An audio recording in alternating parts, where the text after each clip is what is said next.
The Newsround on Off the Ball. This is News Talk. Yeah, you're welcome back. So, Newsround, Michael McCarthy here in studio. Hello. Hi, Joe. And Richie McCormack, hello to you. I have my mic turned on, Joe. Oh, you turned on very loud. And the rest. And the rest. Hold on now. I'll calm it down for you now. I was just getting too excited there with the news. Up to 11. Jesus, Where are we that's now? the most excited I've ever heard of you. I'm just mad busy. I love being busy and excited. Yeah.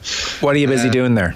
I'm busy putting together tonight's Tom Dunn show, as well as cultivating tonight's Newsround, Joe. It's never any process for some of us. What have we got in store? A few Sinead tracks, obviously, for the day that's in it, and new music from the likes of Jape and Wilco and Thomas Walsh had a Pugwash as well. So loads. Very good. What is Sinead O'Connor's greatest song? God almighty. There's no picking that, is there? That's a completely subjective thing. Well, what's your favourite then? What did you say to yourself? Well, I absolutely 1000% when I'm in for Tom Dunn on that Tuesday night, I'm playing that one. Do you know what? She did a version of All Kinds of Everything with Terry Hall out of the specials. Oh yeah, I saw that during the rounds last week. Yeah, it's lovely. Yeah. And it's gorgeous. You kind of think, all right, here we go. Cheesy as all hell, but no, it's lovely. It kind of brings out something that wasn't there in the song. Yes. But she's one of these people whereby there's so many different things that she tapped into. She did trad really well. She did a whole Shannos album. She did reggae at times as well, which she was very fond of. Obviously, Bob Marley, a huge influence on her. Yeah. But yeah, you can't hate Nothing Compares to You. It's impossible. Yeah. Probably because it's written by Prince. But yeah, that's amazing. Black Boys on Mopeds is amazing. Thank You for Hearing Me is amazing. There's so many. Yeah. Okay. Well, that is on the way after 10 o'clock. Richie is in for Tom Dunn. We should start the news round. So, Ireland played their opening game of their build-up to the World Cup at the weekend, Saturday against Italy. They won. Yeah.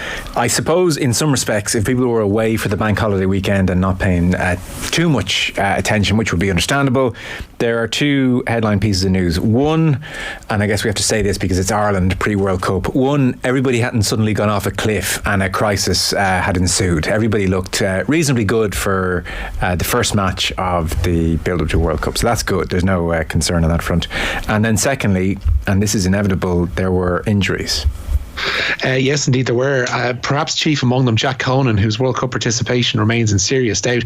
The Leinster back row didn't travel with the rest of the Ireland squad to Portugal for this week's training camp. Conan was forced off before half-time of Saturday's win over the Azzurri and has remained in Dublin for rehab on a foot problem. His foot lost power. That was the word coming from Andy Farrell and his coaching staff. We keep hearing conflicting information about what I think it's because we don't know, by the way, really, and I think Richie's probably right in saying it's in doubt, but in some cases, it's not too bad, they're going to leave him at home as a precaution, and then in other cases it's like he could be out of the World Cup. So I really, really hope it's the former. I still have an image of Jack Conan sitting at the side of the pitch.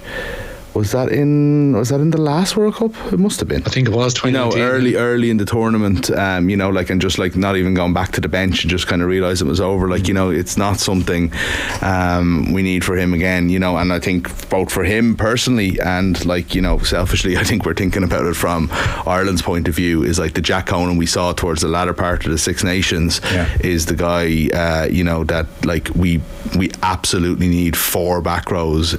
For those big games. All at their best, all at the same time, if we're going to have any chance, and Conan is one of those four. Yes, for sure. So Wednesday night rugby coming your way tomorrow. The South African squad has been named. Some big names there out through injury as well, Rich.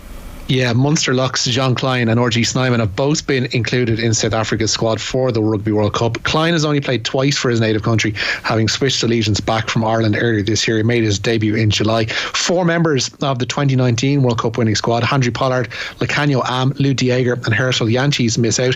Illness for Dieger has opened the door for Kleyn. Pollard hasn't played since suffering a calf injury in May, while Am picked up an arm injury in Saturday's win over Argentina. Ireland's third pool match at the World Cup, of course, comes against the Springboks. That is on September the 23rd at the Stade de France. Yeah, I mean, I'm picking up that injury this close to the World Cup. Disaster for South Africa. He's just that good. So it's a real pity. It's huge news. Like, I mean, when he was taken off, I think most people were saying it was taken off for precaution. Like, this is ahead of the World Cup, and obviously that's not the case. I remember when you were talking to Brian O'Driscoll in here in November after Ireland beat South Africa, and there was a discussion where, I'm 100% paraphrasing here, but the idea was Ireland didn't really beat South Africa because Am wasn't playing. Like, that is the level that this guy is at. He is their Brian O'Driscoll in some ways. And the fact that he's not out of the World Cup, it's you don't want to be celebrating injuries or anything like that, but just again, this is huge news for Ireland. Pollard's a big it's unsure as to where he would have fit in, I suppose, at this stage, because he's been out so long, but they don't have a huge amount of numbers at out half. They've named 4 scrum halves, and it looks like Faf de Klerk is going to be the stand-in out half at the moment. They don't know where their out half situation is. They've been bringing players in who've been out for a while. They've been kind of road testing others. They seem to have major question marks as to who will be their starting 10 at the World Cup, and that's not an ideal situation for a team to be going into a World Cup in. And in simplistic terms, it looks like they have the best pack in the world. Like, they've got Khaleesi probably coming back fit in time for the tournament itself, but they're half a team. Like, the backs need some serious surgery before they can go into that tournament. It'll be interesting to see what South Africa rocks up in France. And Rugby Championship hasn't gone well for them, so we're going to whoop them. Yeah, God. How uncomfortable will we always be with us saying that about South Africa or New Zealand at any point in history? And I suppose, I don't know if I'll ever feel that way. I suppose we have to take good news as good news, though. And they definitely will not be as good a team without Am there in particular, and with no clear answers at 10. Not a good place for a rugby team to be in. I will get a tweet from somebody where Tone didn't travel across the airwaves. That was an ironic point. I'm not saying we're going to whoop them. Somehow you suspect they'll still be there or thereabouts come the World Cup, one way or another. It's just what they do. So it's whether or not it's the winning and losing of the tournament more than anything else. I don't think it's a question of whether or not they're going to be able to make quarterfinals, semi-finals. I don't know. Scotland seem pretty sure they're getting out of the group. I watched them falter over the line against Italy there last week, but they're pretty sure they can get out of the group, so that means good luck to them. Ireland are obviously getting to the traditional quarter-final berth, so that's South Africa gone. Okay. Italy as well have named their squad. Anything ahead of that? They will go to France without Tommaso Menoncello. The centre suffered a bicep injury in Saturday's loss to Ireland at the Aviva, so that game has proved costly for both sides. Okay. World Cup continuing. What happened today? Yeah, France's 4-0 thrashing of Morocco today set up a quarter-final date with Australia at the Women's World Cup. Usually Le Sommer netted twice for Les Bleus, who'll face the co-hosts in Brisbane on Saturday, while England will play Colombia in Sydney also on Saturday after the South Americans ended Jamaica's run with a 1-0 victory this morning in Melbourne. The FA, meanwhile, are set to appeal Lauren James' red card that will see her miss at least the quarter-final. The Chelsea forward could receive longer than a standard one-game suspension and has apologised to Nigeria's Michelle Alozie for standing on her during the second half of yesterday's game. Michael, in an effort at full disclosure, just one of those weekends where I was away and did not see much sport. Okay. One thing I did see all over social media in particular was the photo of ball not over the line, but I mean, bloody hell. Oh my God. Was it over the line? Nearly the best penalty shootout I've ever seen. We did do a piece last week on USA in trouble, not in good form, and Sweden duly did the business against them. Yeah, now you say Sweden did the business. Sweden held them off. Like, America were a good bit better than them, I would say, all the way through, but exactly the piece that we did, they just didn't have any bite in attack. Like, I mean, they had the Swedish goalkeeper was brilliant all the way through. She made some really good, she made one save in particular that was, one of those things in football where you've watched football all your life and you know it, and somebody connects with the ball and you don't have to think anymore, your instinct is goal. And then like rocket save, and then you see it from behind, it doesn't even look as good, but just that, that connection equals goal, and she made that save. But other than that,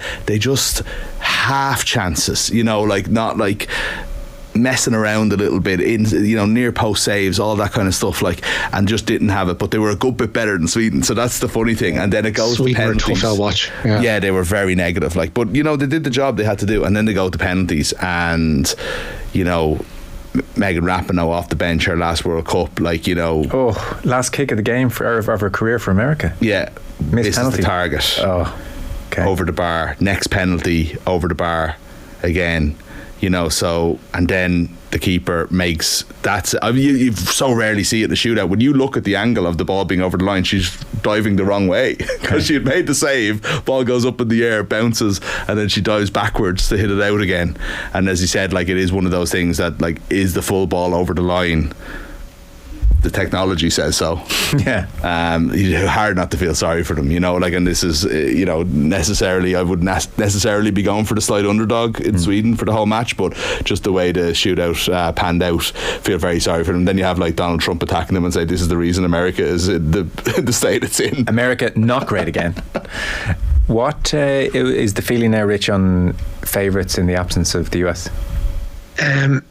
People would have been saying England up until yesterday, but England were dire against Nigeria, and that performance really in Nigeria should really put an emphasis on Ireland's performance against them as well in the group, because I think a lot of people are thinking, Nigeria, we should be beating these. They were fantastic and they contained England really well. And you know what, it was actually the sending off of Lauren James that probably scuppered Nigeria, because they were so well set up against, like, everybody knew what they were doing against their own opposite number, that it seemed that the England being reduced to 10 kind of unsettled Nigeria in a way, and they ran out of legs. They got them to go the distance, and they looked spent by the time penalties came around. I would have said England up until yesterday, but I'm going to stick with Japan. Japan have been fantastic, a fantastic team on the break, and are coming through what one might describe as the favourable half of the draw. Okay. So it's really hard to figure out who's going to come through the semi-finals on the England-France side.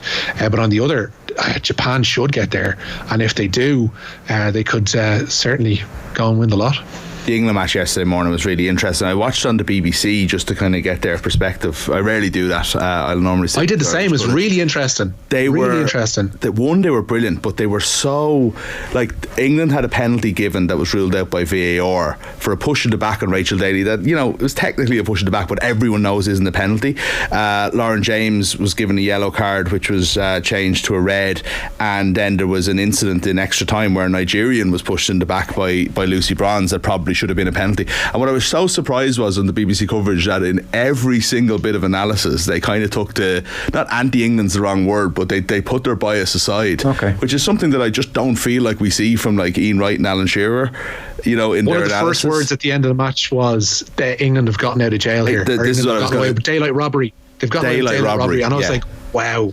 From a BBC commentary of an English game, A, it's really instructive as to what you've just seen, and B, like, it's so welcome to see something that's completely lacking in bias when everything else is, like, supremely jingoistic when you get to a men's World Cup.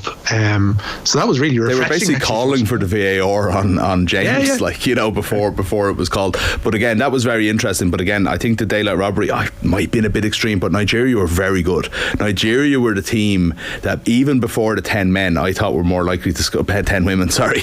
There's a bit of muscle memory. Were more likely to score, which was again surprising. And I think Richie's right. It does put into context. Australia sauntered through yesterday. Yeah. You know, Canada are gone, and Nigeria very unlucky to be out to the European champions. I think we underestimate the group again that Ireland were in, and the performances that we put in each of the 3 games. It's a fair point, because I remember in advance of the Nigeria game, Vera Pauw was interviewed pitch side, and she said, I know Nigeria are ranked 40th in the world, but trust me, they're a top 10 side. It's just the opposition they play against routinely doesn't afford them the ranking points per win that they would have in other parts of the world. And of course, Vera Pauw and any manager is going to slant things in their favour, but maybe increasingly based on what you're saying about yesterday's game, she was right about Nigeria. They could well be at that level. Rich, next story is sorry? Their penalties really let them down. There was just too much nerves. I mean, one of them was skied, like, in a way that, like, you haven't seen since Chris Waddle, you know, like, and England after a bad start, like, we're talking Alan Shearer top corner penalties, like, Daly put one in the top corner, Kelly at the end, as good penalties as you'll see. So I think sometimes that kind of tournament experience is probably what won it for them in the end. Like, Derry City then, Richie? Yeah, really interesting news this. Derry City seeking permission from UEFA and the FAI to play the second leg of their Conference League qualifier with Tobal at Windsor Park. The Candy Stripes are unable to host the Kazakh club at the Ryan McBride Brandywell as it doesn't meet the UEFA criteria for third qualifying round ties. Derry had been set for a move to Tallaght Stadium for the second leg, but it's understood the Irish FA and Linfield have no objections to Derry playing at Windsor Park. Okay. Frank says, I'm not being flippant, lads, but Does it really matter what South Africa team we play? It's all coming down to France, New Zealand. Win, lose to South Africa. Does it matter? Says Frank. I was very much in Frank's boat until Rory O'Connor last week on our rugby chat made the argument that the way the World Cup falls is the quote-unquote winnable games first, and then it's South Africa, and then there's a week-long gap for player welfare reasons, and then Scotland. And actually he was saying, say you lose to South Africa, suddenly that big long gap when they're off doing bungee jumps and all that crack, that becomes a slightly more pressurised. The Scotland game is a bit of a pressure cooker game, whereas if they beat South Africa, then hey, lads, feet up, have a few drinks, feel good, and we slingshot into the Scotland game without any of the pressure hanging over the group. And I thought that was a fairly it's not interesting argument. Gimme. That's a gimme. We're going to whoop South Africa, and that's a gimme. It goes to the same with whoop Scotland. Sure, look what they did at Murrayfield against us. We had Josh van der Vlier in throws. They didn't even think to put anyone up at 2. Keane Healy and hooking, yeah. They're a joke. Come on. No, I do agree that they're a joke. I'm well, clip that. I'm just tempting. I'm just thinking, is anyone going to clip this? I said we whoop South Africa and Scotland are a joke. Is anyone listening? Yeah. No, I've got one word in 2 syllables, lads. Tonga. Yeah, a few people have flagged that. Got a lot of big names back. God. They'll be tough. No, look, of course, Scotland. Like neither South Africa in particular, and then you can't. Scotland is far from a gimme, and for sure. But winning South Africa, just because Scotland are not a gimme. Yeah, absolutely. All the more reason to beat South Africa, and then don't have this week of intensity. And I also think you beat South Africa, you have that kind of like feel good week. You go and beat Scotland. And that matters as well. It's not going to control who we play out of New Zealand and France. They'll do that, but I think you just take it as it's given. They're the 2 best sides of the tournament. Probably we have to play one of them. Yeah, let's be in form and confident. Sorry, I keep saying a week. It's 2 weeks. 2 weeks because it's a gap week. Yeah. So this tournament's going to be a long stint, by the way. Slog. Yeah. There's no. I mean, no weekday games this year, is there? Maybe the odd one.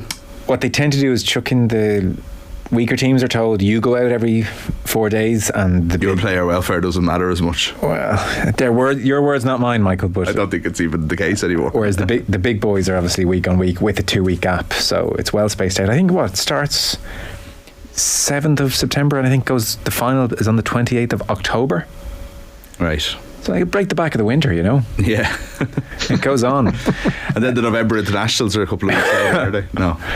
We started off in shorts and putting up the Christmas decorations by the time it's over. Yeah. Didn't rain today. Few spits. Oh, were there? I got caught in a little shower, but it was better than it has been. Kieran McGeeney then. taking the clothes, Joe. What are you on about? Or did you? Kieran McGeeney. Yeah. So this vote was flagged as being potentially sticky for him as to whether he'd get another term. In the end, it was comfortable enough. Yeah, he sailed home. Kieran McGeeney is going to continue on as Armagh's senior football manager for a 10th season after winning that vote at a meeting of club delegates last night. The majority of clubs in the county voted for the 51-year-old to remain on, while the Armagh Management Committee unanimously recommended his retention to those delegates. Armagh were beaten on penalties by Monaghan at the quarter-final stage of the All-Ireland Championship this summer. Staying up north, and Brian Dooher and Fergal Logan are expected to be ratified as Tyrone co-managers for another 3 years tonight. They've received no competition for a job that they've held for an original 3-year term. Confirmation of that new reign will come after tonight's county board meeting. Okay, very good. Spurs have been spending some money. They have indeed. A busy day for Tottenham in the transfer market. They paid Wolfsburg an initial €40 million for centre-back Mickey van de Ven. Spurs have also shelled out €14 million for Rosario Central's 19-year-old striker Alejo Velas. Both players have signed 6-year deals. Meanwhile, Bayern Munich remain interested in a deal for Harry Kane. The Bundesliga champions are ruminating over a €110 million bid, including bonuses for the Spurs captain. Gary Neville, on his overlap preview of the season, put forward an interesting interpretation of what's going on with Harry Kane and Bayern Munich, one which I hadn't considered before. So in effect, Harry Kane ultimately wants to stay in England. He ultimately wants to become the Premier League's all-time top goal scorer, and ideally win some trophies as well, and that they are his priorities. And sacrificing all of that to go and win 2 Bundesliga titles before he retires, not high on the agenda, was his argument. Therefore, he feels what's happening here is that he's had the conversation with Bayern Munich. He is waiting for Daniel Levy to say yes to a certain price, who will then go to Harry Kane and say, we've accepted a €110 million bid, to which Harry Kane will say no to that bid, and then 5 minutes later a bid will arrive from Manchester United for that exact amount, and Harry Kane will say, I will go to there though. and you've already accepted that money for Bayern. United have bid that money. Let's wrap this up by next Tuesday. Conspiracy. That is the game. But sure, Daniel Levy's well within his rights to say, I don't want to sell you to a rival in our own league, though. Well, I suppose he is. That was the. Do you know what I mean? I don't think Harry has the trump card over him. It was gotcha. I think Spurs have always been quite clear on the fact they don't want to sell their big names. I think Neville's line there was, he's dead in the water if he accepts that bid for that amount. Dead in the water if United come in with the same amount. And I think Neville's been a bit simplistic and usually looks at things from Manchester United's viewpoint, I would say, rather than others. I don't know. It did strike me as Harry's, if that is what Harry's doing, it's a bit more shrewd than when he went on the overlap 2 years ago and said, I want to leave Spurs. Go to Man City. Yeah, absolutely destroyed by the fans, and Levy was like, I'm going to watch you break here after 4 days of abuse and apologise. It would be interesting if he's playing those kind of games, alright, yeah. The reports I read say that he does seem pretty up for going to Bayern Munich. Yeah. But is more that's what he wants you to think. He will just end up staying at Spurs for another season, won't he, and then just leaving it free? Maybe. And to be fair, the conclusion to Neville's conspiracy, I think conspiracy's theory is that if there's one negotiator in the world who's completely wise to what may be going on the Kane side, it's Daniel Levy. Sees through this a mile away. And so that's why he'll keep saying no. He sees through this wild conspiracy theory that is in Gary Neville's brain. It could be true. There's no. If he stays on this season, I guarantee he'll sign a career-ending contract at the end of next season as well. If he does stay on this year, he's not going to go. If he stays this year, he's not going to go on a free next. I don't know. I think he's sick of the place. I think he loves the place, but he's sick of the place. I think he needs and wants out. Lads, it's Tottenham. Kane's had 20 years of it. Yeah. Yeah. Arsenal, meanwhile, interesting signing here. I mean, there was a sense that as the end game arrived last year, there was a weakness at goalkeeper, and they've moved to address that. Yeah, they've reached an agreement with Brentford for goalkeeper David Raya. No keeper made more saves in the Premier League last season than the Spaniard while at Brentford. Raya will provide competition for Aaron Ramsdale. Brentford could make as much as €35 million for a player they signed from Blackburn 4 years ago for just $3 million. Yeah. Lads, I can't wait for Jonathan and Philippe. Can you call it now? Your Premier League top four, says Anonymous. And then, am I mad, or have Manchester United had a stealthily brilliant window here? And if Maguire goes, it will have been a serious few months. Title challenge, ? Dave in Dublin? Oh, well, let's not put it down. And if Maguire goes, title challenge. Per Harry Maguire. West Ham, though. West Ham just taking on the Everton role this year of saying, have you got any kind of excess over there, big clubs? We'll take it on. We'll take on Harry Maguire and McTominay. We'll spend an entire transfer budget on the two players. Yeah. I think McTominay, by the way, would be a very good signing for West Ham. I'm not necessarily talking down about him, but at the same time, there is just something so lazy about just going shopping in the Manchester United reserves. It's what all the mediocre clubs have done for a long time. The sense, I think, from Jonathan and Philippe is very much that Arsenal and Manchester United are most likely to challenge City. So Arsenal, their goalkeeper wrapped up today. Declan Rice in midfield, Timber from Ajax for €40 million, and then what do we call Havertz? An educated punt. Good guy to have around, but we're not reliant flexible on him. Yeah, I would say as well. Can play even in the Community Shield. He moved back into midfield in the second half. Having started up front. Very able, and may blossom into something akin to what he did in the European Cup final at that level. And then you got Odegaard, Saka, Martinelli, all getting better. They look good. The team as a whole improved. They look good on Sunday. I have to say. I thought they dominated the game. Now. It doesn't matter. It's the Community Shield, but I thought Arsenal looked a little bit better, and Rice didn't play well, and isn't there yet, really. So I don't know. I'd be very interested in seeing how Arsenal can improve this year. There was another, there was another team that both players mentioned, that both Jonathan and Philippe mentioned. Villa. Yeah. Top four contenders, surely. Contenders, yeah. Oust Newcastle, surely. Newcastle in a strange place. Total sea change for them to start the season with massive expectation and Champions League football. And it's not like they've recruited 5 new players. No, well, they brought in a few, but it doesn't seem like that they've completely upended the squad or anything like that to go and compete in the Champions League. No, I think it's just Harvey Barnes, again, he'll fit right in, no problem, and Sandro Tonali for 65 million. City are in this weird place where Okay, not to ignore Newcastle have another big name on the way in this week. Okay. But that's still only 3 players, and he's not there yet. Not to ignore Vardy, I'll sign for 85 million and, had the whole world going, who's your man in the mask during the World Cup? Because he's sensational. So he'll be a great acquisition. But then elsewhere, you lose Gundogan, you lose Mahrez. You don't really bring anyone else in, and yet everybody says still, well, despite the 18 goals that Gundogan contributed, goals and assists, and the 28 goals Mahrez contributed, goals and assists, everyone's saying, well, they'll be fine, they're still City. Good chance Kyle Walker is gone in the next couple of weeks, Apparently, as of Walker's today, he's staying. Yeah. Oh, okay, I missed that news. Which is important. I think so, because even if he doesn't play every week, he's still the guy that he seems to go to for those big matchups and everything like that. Is Cancelo going to go, or is he going to give him another chance? That's another question. I think he might be off to Barca. So, the funny thing is about any of these transfer things is like the season starts next week, but we've still got another 3 weeks before we know what the squads are going to be for the season, and that's where you just never know with City. Yes. So to the texter which started that conversation, do you want to give me your top 4?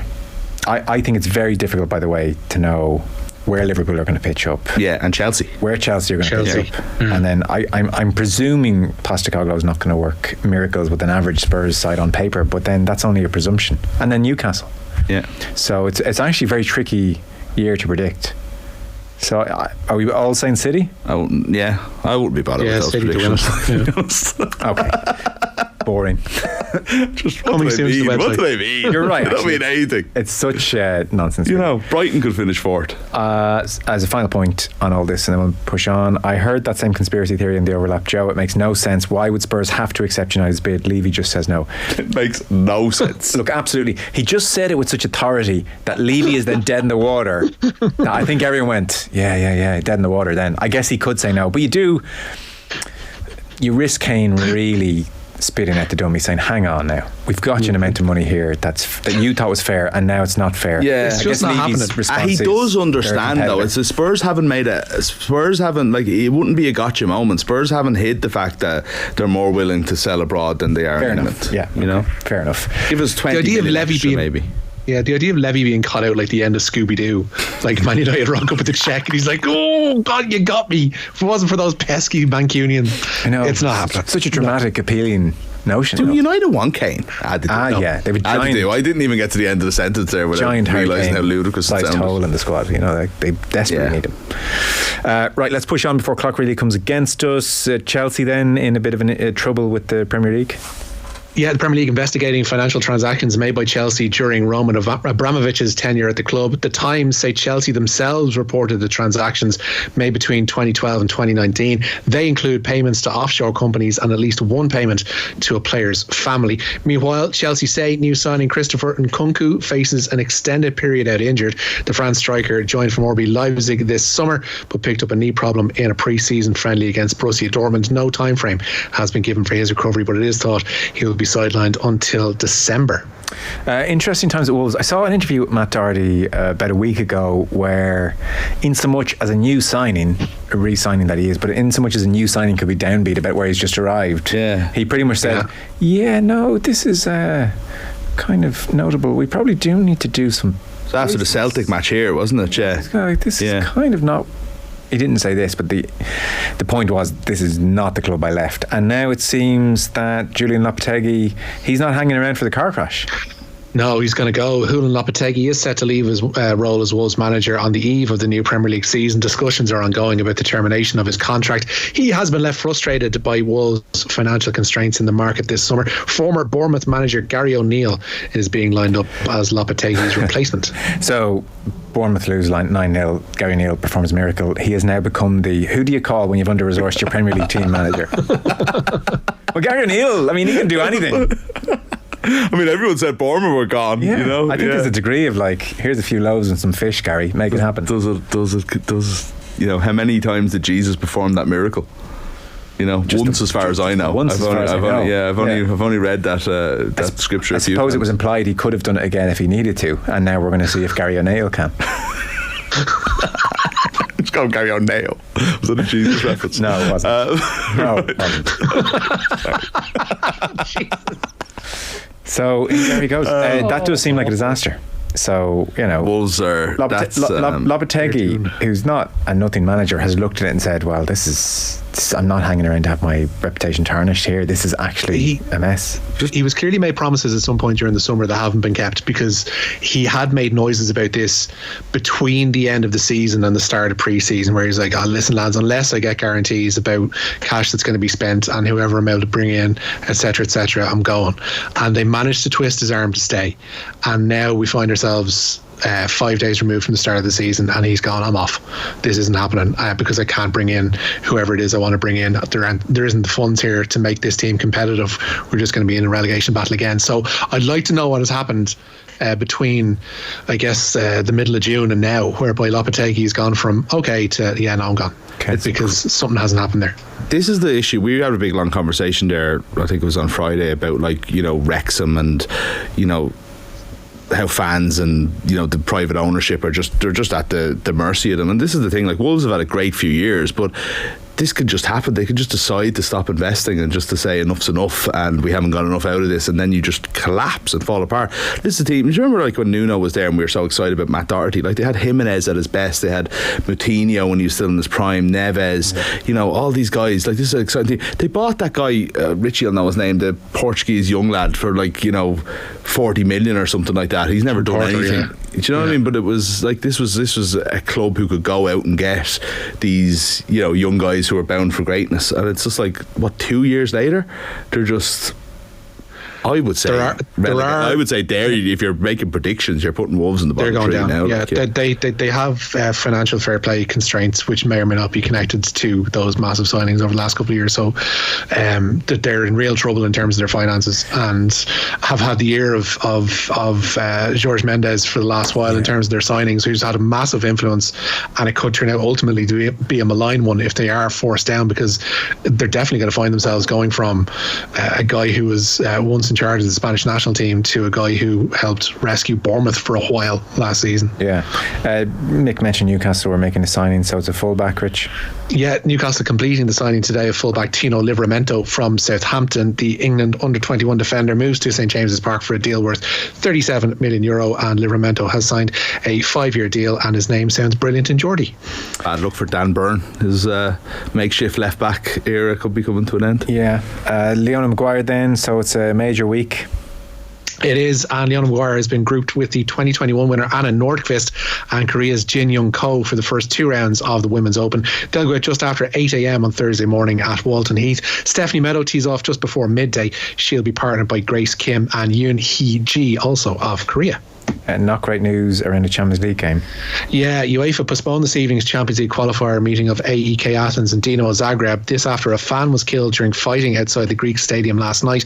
A 29-year-old died after being stabbed, while 8 other fans were injured as rival groups clashed. 88 arrests have reportedly been made by police there. The match has been moved to either August the 18th or the 19th. Yeah, horrific really.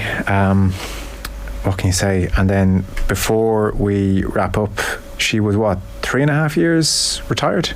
Yeah, 3.5 years. It was a 3rd round defeat to Ons Jabeur at the Australian Open that ultimately ended Caroline Wozniacki's career for a while, or at least put it on pause, because she's made her return to competitive tennis 3.5 years after retiring. She was a 6-2, 6-2 victor this evening over the world number 115 Kimberly Burrell in Montreal. So winning return for Wozniacki. Okay, very good. Richie McCormack, thank you. Nice one, lads.